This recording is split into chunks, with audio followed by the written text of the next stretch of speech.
Hey guys, this is Devin here with Hillbilly Networks. I want to do a quick video, well, not quick honestly, long video on how to build a CommScope D450 closure. D is the size of it. Model number on here is specifically FOSC 450-D6-6-72-1-DOV. I don't know everything, so I'm going to openly admit to you, I don't know what the DOV means. But I do know the one means that there's a tray inside there, one tray contained inside the box that you've ordered. The 6 means that it will hold 6 trays inside of this closure.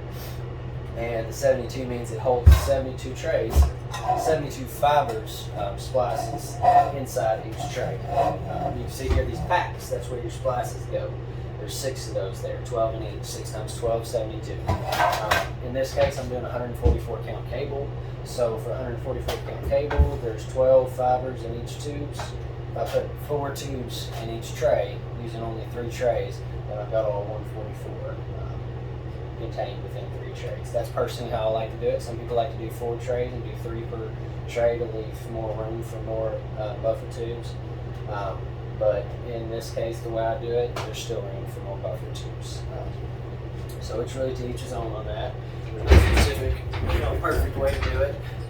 As long as you account for, future expansion in some manner or another, then that's what matters. And I guess the most important thing is that it's done right. Then everything's spliced good, and the closure's built in a manner that it is has good structural integrity. Because you can do these things wrong. There's all kinds of different ways to do it, but you can do them wrong. You definitely can. I've seen somebody put a closure on where the cables were put in backwards and were falling out as a result. I've seen where somebody didn't anchor the buffer tubes into the trays and they anchored them into the basket with open fiber. That's just because they had a lack of information. It's not because they're not intelligent or they're not stupid. They just don't know. There's a lot to fiber, so I try to keep that in mind when I'm doing stuff. Not everybody knows it really well, and I don't know it all.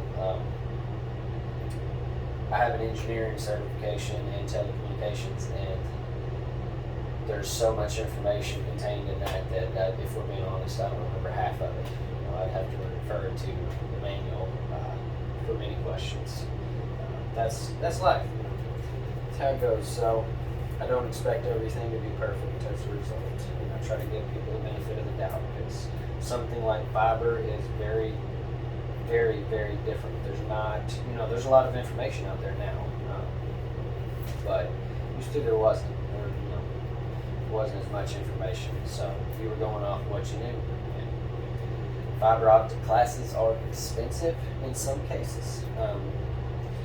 I've taken ones that cost $3,000, but there's also some that cost $300 online. Those $300 ones are really good, actually. You will learn a lot, but the fact of the matter is, even those $3,000 ones, you don't learn this. It takes a lot of classes to get to this point. You're actually better off getting with a fiber splicing company, getting in there and getting hands-on, because that's where you're really going to learn how to do this stuff. I've actually been to, I'm not going to name the company because I don't want to get sued, but I've been to one of the biggest worldwide certification companies, and I'm only 30 years old, had more experience than any of their instructors in the world, fiber-wise. That's not because I'm really smart or really knowledgeable. That's because the people that do things and do them very well, like something like fiber, don't tend to have the time to teach. The people that teach tend to be people, I hate to say it, that did it for a little bit, got some certifications behind their belt, and they have credentials, and they're able to teach classes now. But the ones that are honest with you will usually admit to you that they're not in touch with the current scheme of things if they're not doing things. They know what they know what they knew, and they try to brush up on stuff, but there's a big difference between getting a certification and actually getting hands-on learning. Because like I said, they don't cover a lot of that stuff in those. Okay, so if you can see that from here, this is a strength member that runs between all these fibers. You can't see it down here because it's not been peeled away. It's in a helical pattern. The fiber wraps around the strength member. That strength member, in this case, this is an ADSS fiber. It stands for all dielectric self-supporting.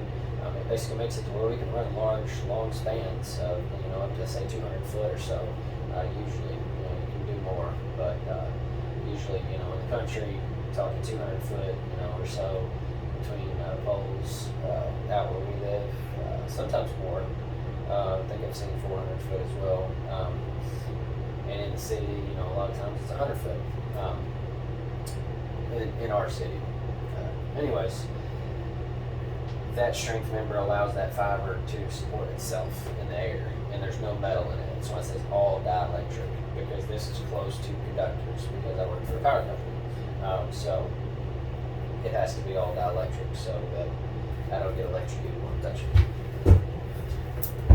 Okay, so to get this off here, first thing I'm going to do is, usually the easiest way to do this is find one of these portions where you see the fibers straight. There's going to be, it's where the helical pattern reverses. Grab, just pick a color and grab them in a bundle and just start circling it around like that.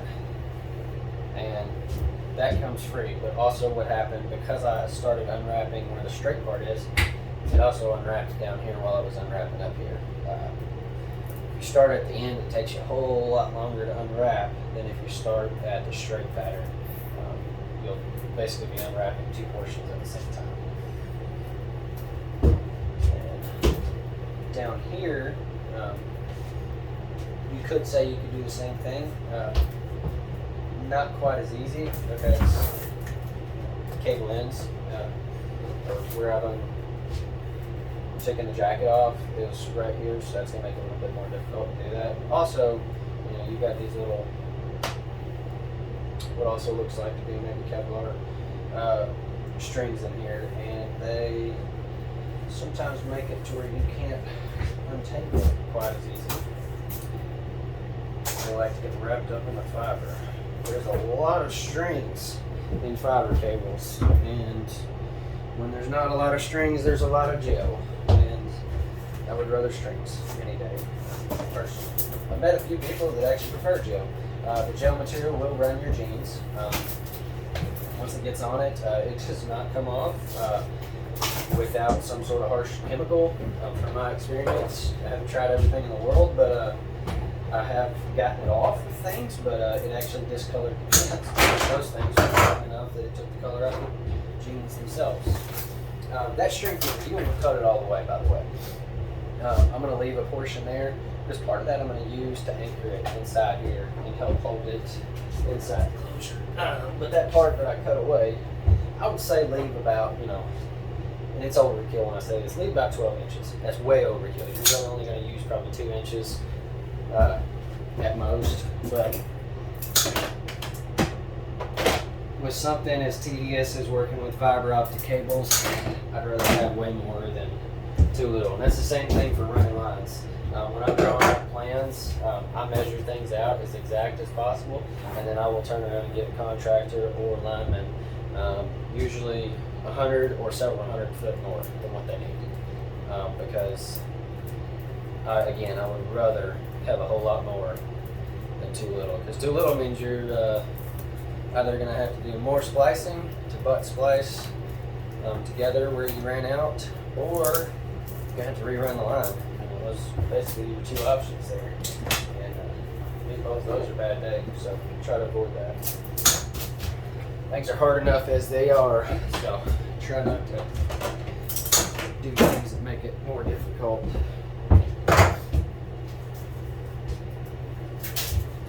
So I'm going to cut that little Kevlar string off there so it doesn't get in the way this time.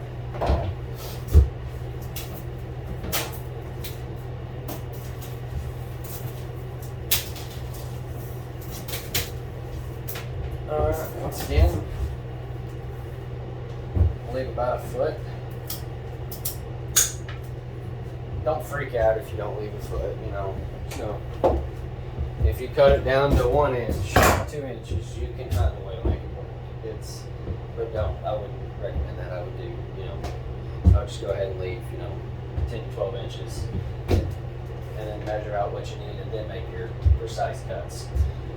Okay, so I'm down to strength members. Buffer tubes are unraveled, not unraveled, but released from the strength member. Okay, so now we're actually ready to go ahead and start anchoring this into closure. Very first thing, and I meant to say this at the beginning of the video, was already there. This is what we call a collar. You know, it's probably a slang term, if I had to guess, but this collar needs to go on before you start doing anything. Because if you forget to put that on, you're probably going to have to re-splice everything in there. So you may have done 144 splices, depending on how fast you are. Maybe it took you all day, maybe it took you 4 or 5 hours, but you're going to have to redo them more than likely. There is a way around that, and I might do a video in the future of that, but it can be very tedious, and things can still go wrong, and you can still have to re-splice. Because one thing you can do, you know, is you can actually, I'll give you a quick rundown of how you can do that, though. If you ever do run into that situation and you don't have the collar on it, you can actually take your fiber optic cable, disconnect it from this, set all your trays down, and take all your snap packs out, and you can actually fish everything through the collar and put it back in the trays. It's very difficult because those snap packs are probably going to get tangled together with all the other fibers when you try to do that. If your trays themselves are smaller than the collar hole, which depending on what kind of closure, then you can actually just pass the trays through, which is great. In this case, no, you can't do that. So you would actually have to take the snap packs out, and that's going to suck. Because, like I said, they're probably going to get tangled, and you're probably going to have to re-splice them. So, first things first, put the collar on the cable. And they make a little tool. You know what? I'm going to put it out there. I don't need it, but I'm going to put it out there so y'all can see it, because it can be handy. Make little devices like these. A lot of times they'll come with fiber trailers. And you take it, you put it on this cable to kind of hold the cable where you want. It's got suction cups. In this case, you can actually take the cable and pull it out. You can put this in front of your collar.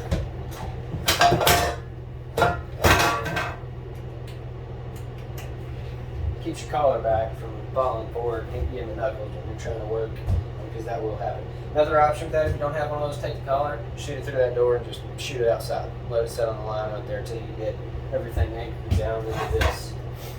Because this is actually part of the collar. The collar goes and connects into here, and it bolts in. There's little bolt ears that swing in front of it that anchor it down. But you'll see all that here in a little bit. Okay. So, now, we get out the handy dandy bag of 100 parts out of these. Bags. You got so many parts of these. You got this, you got all these, you got that, then you got your trays, you got your collar, you got your cover, you got your, there's a fastener that goes around the cover that anchors, fastens it down so it doesn't come off. But right now we're going to get into this bag. This has a bunch of what you'd normally call probably a pipe clamp or pipe strap, and not pipe strap. These. You either use those to actually anchor your cable to that. So I'm going to need 2 of those, and in this bag you're going to see 2 different sizes. You're going to see a small one, probably for your drop cables or your tap cables. Difference between a drop and a tap. A drop would be like a small cable, like a 12 count, and in most cases, you could have a tap that was a 12 count, technically. I guess I'll just tell you the terminology there. You have, think of it in a primary, maybe a main line, then you have a secondary that taps off of the main line. That's usually what you're calling your tap. And then, at some point in time, you're going to have customers, which we call the drop cables, that are going to run off that tap. Sometimes off the main line, depending on the location. But I'm not going to use these small ones because this is a big 144 count cable, so I'm using the big ones. So I'm going to put 2 of those over there, one for each cable. And next thing we've got to get is these. You're going to want to go ahead and get all those. And I'll tell you why here in just a second. Even though you're only going to use 2 of them, you want them all.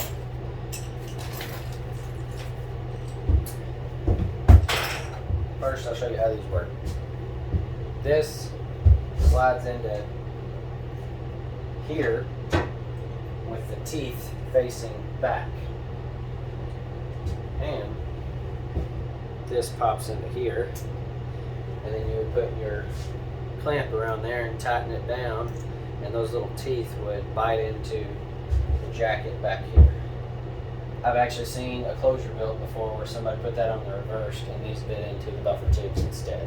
That doesn't mean that person's stupid. That just means they didn't know, they weren't aware of how things were supposed to be done. And I try to keep that in mind when I'm seeing stuff, when I see stuff like that, because that's not necessarily that person's fault. Somebody didn't take the time to train them or show them what to do, and it's just kind of sad, in my opinion. It's not that person's fault. Nowadays, there's a lot of information out there, so I will say, if you don't know something, Google it.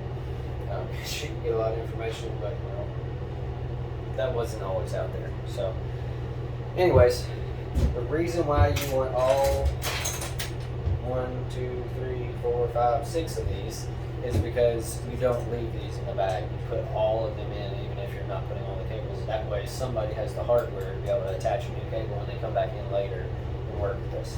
So what I'm going to do is pop every single one of these in. I'm going to show you how. Teeth facing back that way. It's going to click in place. I'm going to drop a couple.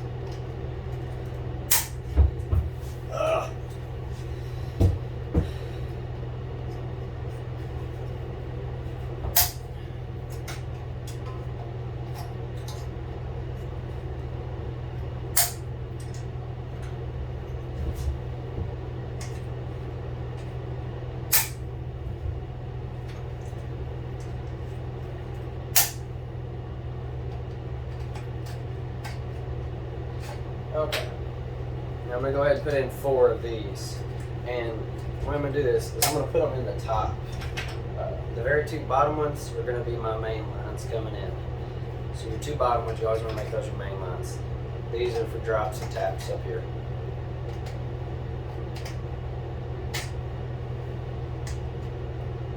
Sometimes these things are a pain in the butt. A lot of these components love to bang your fingers and hands up, so a lot of sharp parts that you have to push really hard on. So probably not a bad idea to use gloves. Probably why I have a bunch of busted nuggets. And I do know that, so that does make me stupid. Just kidding. Okay. Now I've got all those in. Now I'm going to focus on the 2 that I'm going to anchor the cable to. I'm going to try to tell you as best as I can. I don't have a tripod. I would like to get one in the future to be able to make better videos. But I'm going to try to tell you the best I can to describe to you what's going on here. Okay. So, I'm going to take this and I'm going to put this cable inside that bottom slot, the main line slot that I was telling you about. And I'm going to get I'm going to leave about 1 inch of that jacket forward. And now I'm going to take one of these, and this bag parts came with these. There's 2 different sizes of these: drops, taps, main lines, so big ones. And this actually goes in like that. So this is how I do it. Other people, maybe eyeball it. I'm gonna take this. I'm not gonna lock it in. I mean, I will say when it's a 144 count, it's not going to pop and lock like it did earlier. So I say that very loosely. I say lock. So I'm just sliding it in there. And at this point, I'm just making a measurement of where these metal teeth right here, any three of those, land on the strength member. And then you can take yourself, it would be very nice to have a white Sharpie, if you have one, a white marker. I have a regular one, so good luck finding your mark after you make it. Just kidding, it's not that bad. You can find it. Make a mark where that tooth lands. Okay. Now that I've done that, I can go ahead and pull it out. And little tooth on here has another little component, and again, there's a big and a small. In these bags, a lot of times there's a big and a small. We got two of these. Get the big one, the main line clamps, and you're going to slide that on there. But first, it might be a good idea if you unscrew it. There's a little set screw in there, puts tension on the strength member. So you're going to slide that on there. And with that like that, your strength member is actually going to slide up in there. The screw is going to tighten down on the strength member. It helps keep the cable from pulling out of the closure, basically. There's multiple things that do that, but that's one of the things. And a lot of people don't use those. A lot of people see it as the amount of tension that's put on those. It's not necessary. It's not going to make a difference, or you're talking about a $5,000 job here, literally. That's how much it costs to pay somebody to do this. So that's what you're going to pay somebody to redo this. Depending on where you are, maybe more than $5,000. So I'm going to try to use every little part I can that comes with to make sure it doesn't come out again. Because I don't want my company to have to pay and send somebody else out here to fix something because I didn't put a tiny little set screw in. That would be, because that's the first thing somebody's going to say when you get out there. What did this set screw put in? So whether it makes a difference or not, whether it's significant or small, I would just go ahead and use it if the kit comes with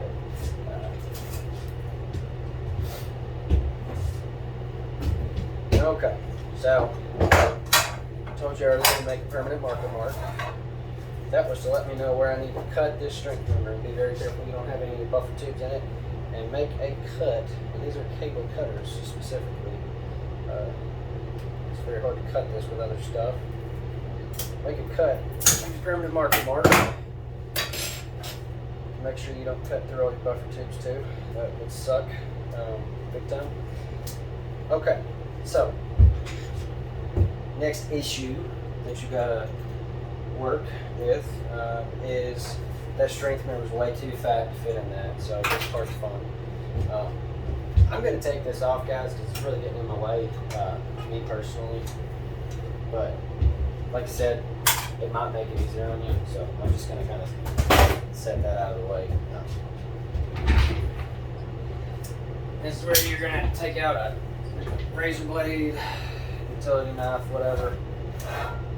I'm going to bend these buffer tubes, and I have them in my arm here. Make sure you don't put too much tension on those, because if you do, they will kink and break.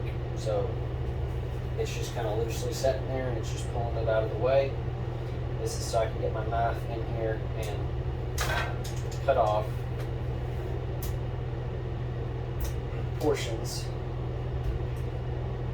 of that strength member, because it has a jacket on the strength member. There's actually a fiber, not a fiber optic, but a fiber strength member inside here, fiberglass. It loves to get little shavings in your hand, by the way, so be careful. And I'm trying to trim this plastic PVC jacket material to make sure exactly what exact kind. I'm trying to trim that off, expose enough of that strength member, make it small enough to where I can now fit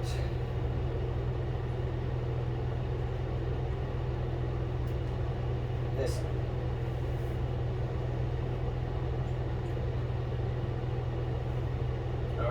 That fits on.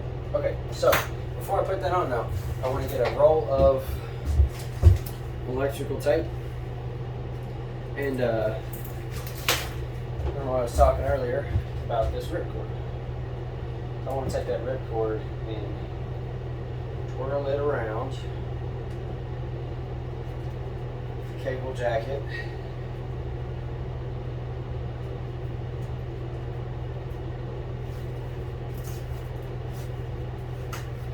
The cool thing about this, it makes it look neat and pretty when you do it this way.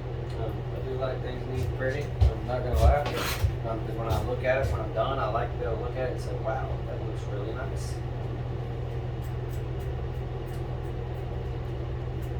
And somebody will come back by later and they'll look at it and say, wow, that looks really nice. I wonder who did that. And I could be like, that was me. Feels good to do good work.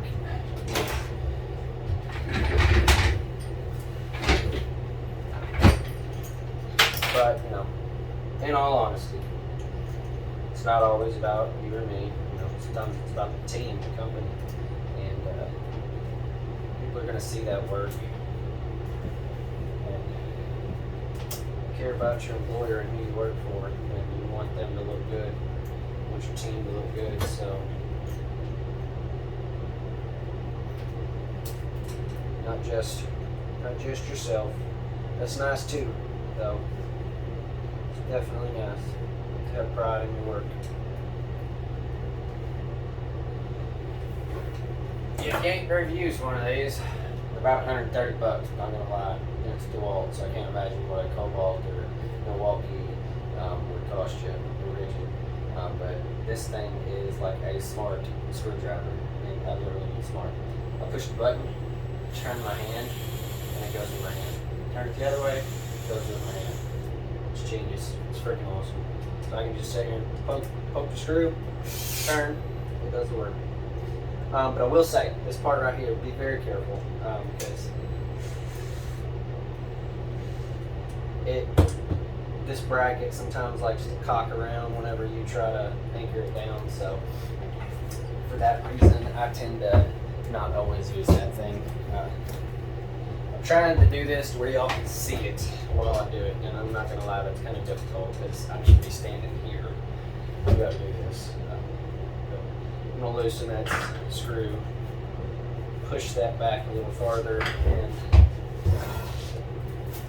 just about set on with fiber tubes, buffer tubes. Tighten that down. Sure y'all are learning a lot staring at my back here. Okay. Now that that's tightened down, I don't like that. See? Don't like it. Does not look pretty. I want it more straight.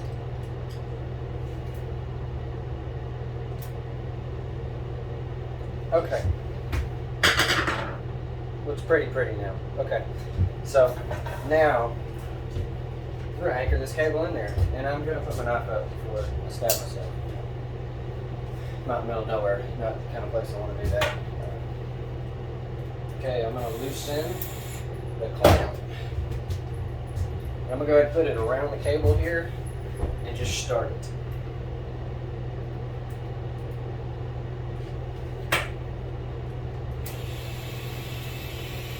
Maybe. These things can be freaking annoying sometimes. You don't get them lined up perfectly. Okay. Started it.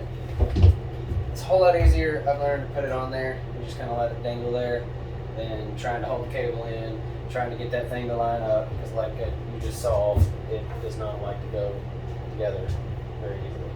Okay, so now, let's get over here. Take this, lay that cable, the buffer tubes over there, and I'm going to push. Again, I'm trying to show y'all so you can see, but it's a very bad angle here. So I'm going to have to do this and then walk over there and show you. Okay. just like we put those in earlier, same thing here, but with the mounting hardware on it. So it's obviously not going to go on as far now. And now I'm just holding it with one thumb here, or one hand, make sure you're not smashing the buffer tubes. Do all the work you just did. And now was where this thing comes in handy.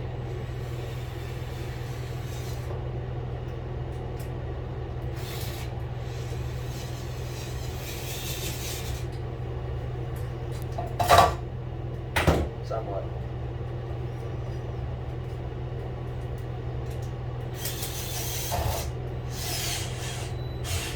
So I like to tighten that down all the way. And then I hand tighten it. Be very carefully stripped. Very, very, very, very easy. So when it gets really stiff, probably just stop there. Take the push up and then strip it. Okay, now we got one cable in and our collar's on. So now the other side.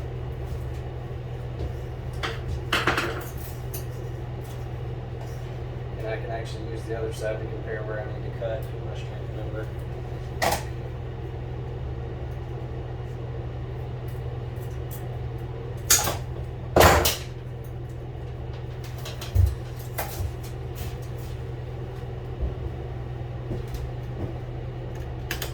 Getting hot. Turn my heater off. This is a bad idea, by the way. I do a lot of things you probably shouldn't do. You're not supposed to have food or drink in the trailer. I was eating some rice and now I'm drinking coffee. The reason why you're not supposed to do that, they'll teach you that in fiber classes, is those little pieces of fiber. Here, I'll show you one. Here's one on the counter. Probably can't even see it with that camera because it's so small. It's on the tip of my finger. But that gets in your digestive tract, your stomach, or your eye, places like that. That's going to suck because usually my understanding is it takes surgery to get those out because they're so small and they get lodged in anything. So, like I said, not very smart to eat and drink, but I like food and I like coffee, so I'm doing it anyways. And I'll just cry and complain about it if I ever get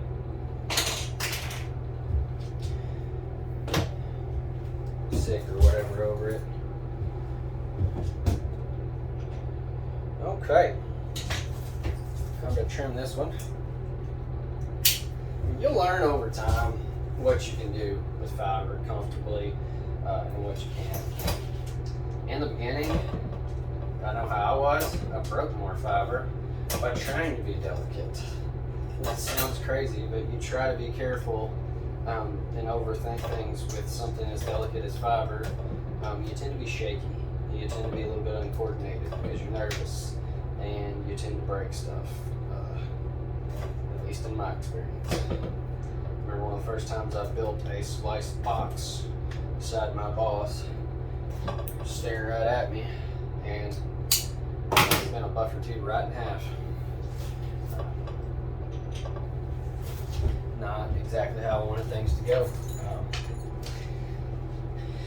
Definitely don't make you look good, but don't sweat it if you do.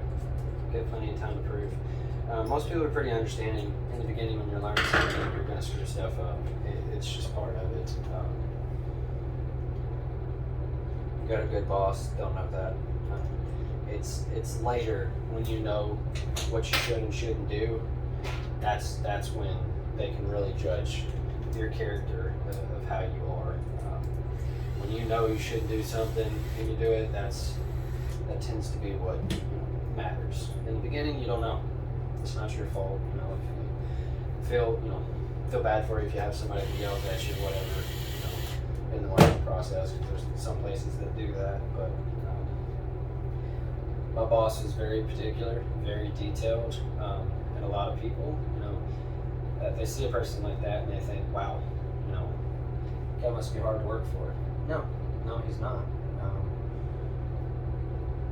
because I make sure and do a good job of my work, and I care about my work more because of having a boss like him, and I take more pride in my work. So a lot of times when people complain about somebody being very particular and detail oriented, it's because they do not want to do the work to be able to make it look the way they do. They want to cut corners, and it's just not good. I mean, you should care more about what you do. Somebody's gonna look at that one day. If that's your job, that's your legacy. That's what you have to show how productive a member of society you were. I'm not saying it's goof off, have fun. No, that's awesome, but do a good job. And people will respect you generally. They're still gonna give you crap, but they're gonna respect you. You're still gonna make mistakes, but they're gonna respect your work. To me, that matters a lot. You want a good job, good opportunities, respect your work, and other people will respect it, and you will have people that will come to you when you don't want anything, then asking you, hey, will you come work for us? Because that is how the world works. Sometimes it's like when you want a job that nobody's offering it to you. But when somebody sees you doing a job, they see you doing excellent, they envy that, they want that. I have people coming up to me all the time saying, hey, you want to splice? Hey, you want to work for us? But I'm very happy where I am, so not interested. But the reason is because they see the work that the company I work for does. It's not just me that does that good work. It's co-workers. We all take pride in it, and because it's a team effort, and we make everything for our company look good. And people see that. That basically makes you marketable, I guess, in a manner of speaking.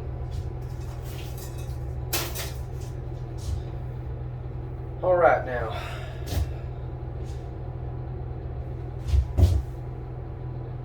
I lost my dadgum clamp. God's yapping. Oh well. Just make sure it's not on. Oh, no, yeah, okay. Good. Was on cable. I did do it right. Okay. I was about to show you how much more difficult it is if you don't slide it onto the cable first. In this case, it wouldn't be, but it wouldn't be too bad. But sometimes it's a pain in the butt. Just wants to jump out the entire time you're trying to get it on.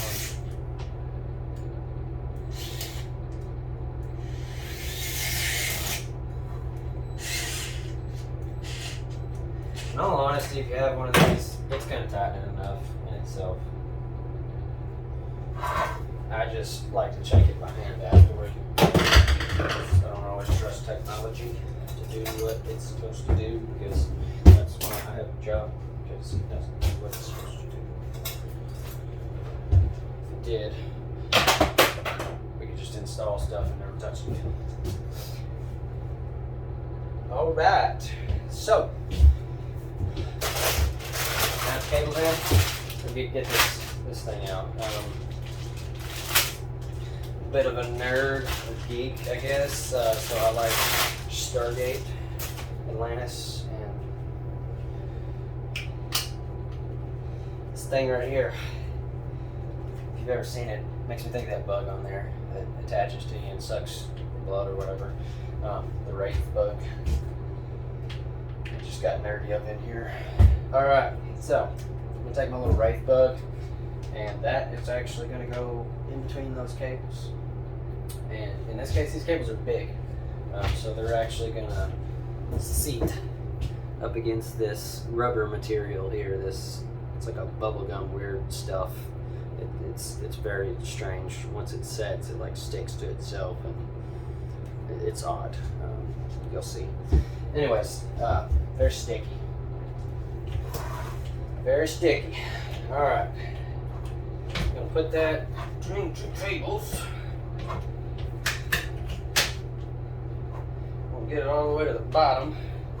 2 slots, just like in the closure. You know, the harness. You want it in the 2 mainline spots.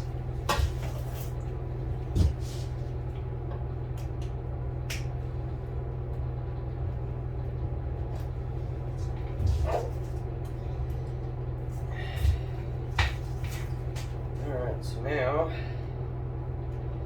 we'll pop the little bug thing back together. It's just basically just kind of two little U-shaped parts that swing out and you pop it back in. They have a little nipple that they attach to. Okay, so now that that's in, these little yellow things come next.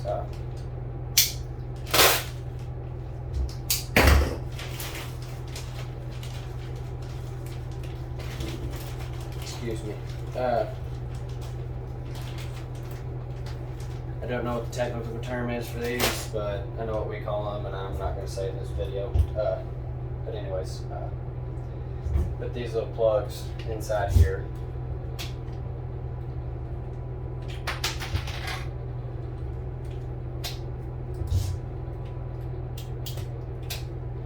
These go in the holes of the ones that don't have a cable in them. Now, we're going to slide this puppy on here.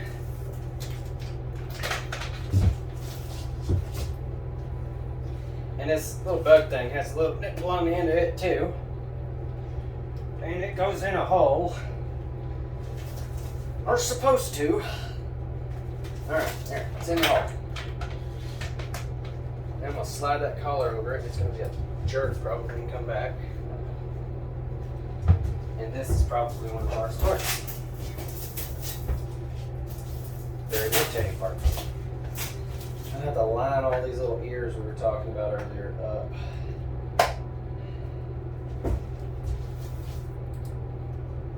And don't break the tubes. And so, again, normally you have multiple people. Have fun if you're doing this by yourself. Don't have fun doing that first time. That would be torture. I hope none of you are ever doing this by yourself for the first time.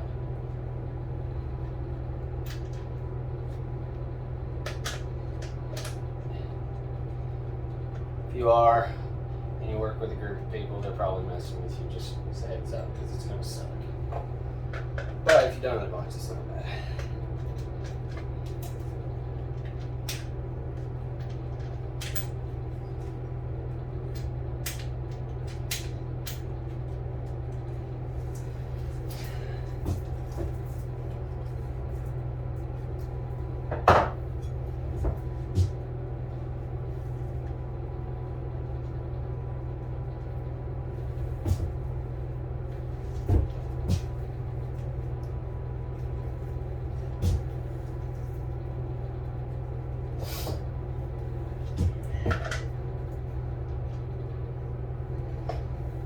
Said that, but I'm sure not making it look like that's the case, am I?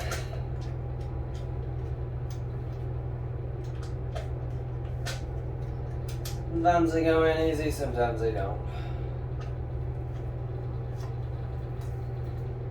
This one's a don't.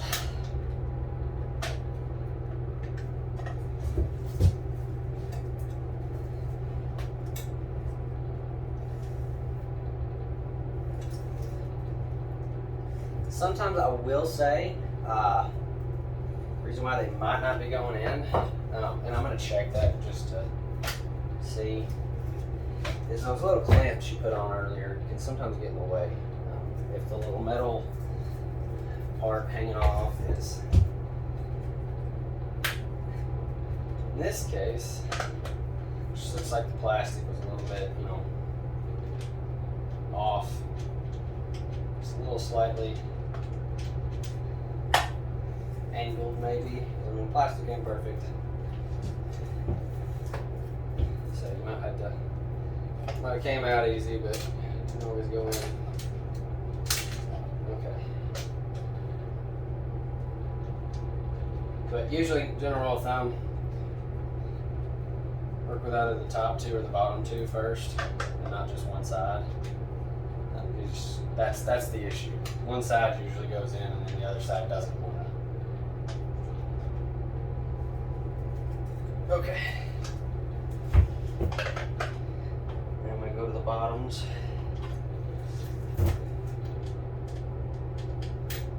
And as I was saying earlier, I think I showed you, there's these little bolt. Unscrew it, and there's a little ear behind it that swings over in front of that harness that the cables are attached to.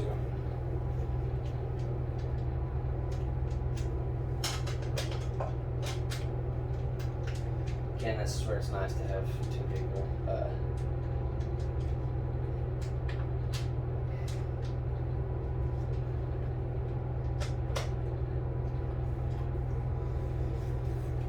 Okay, so we'll step on your tubes. Although if you do it, don't freak out. Maybe just fine. I've done it a bunch. It's gonna suck if you find out it's not fine after you've spliced most of it down. So I'd probably give them a tug or something to make sure they're all good. Okay, so now closure's built. Really, next thing you've got your plugs in. Little bug thing we were talking about, little wraith bug looking thing. Stick a screwdriver through this little tail hole. You just turn it sideways, like spin it around, and it actually, that sticky rubber-like stuff inside the bug looking thing actually starts to move outward and inward. Both, and it seals up against the cables as you tighten this. There's a stopping point where it won't go no further. Do that, and then what I like to do, this is a me thing. I haven't seen anybody else do this. It's just something I've learned to try. I like to take a big zip tie and pop it through here. A lot of people put tape around it. What I have seen personally, I can tell you with the tape, is it wears over time. It kind of just dry rots, I guess, in a manner of speaking. And like I told you, these scissors will cut through anything. So we're looking for a pair of side cutters. Okay, so closure's built. Technically, you can put these cables in here and close it up. You have a built closure to be able to access, but that's not what we're doing. We're actually going to be splicing everything. So, what I'm going to do next is I'm going to unravel all these tubes. This is where the fun begins. So, now that closure is built, I'm going to conclude this video, and I'm going to make a part 3 probably, or part 4. Haven't decided, honestly. Like I said, I don't do video editing, so as they tell my daughter in school, you get what you get and don't throw a fit. This is free information.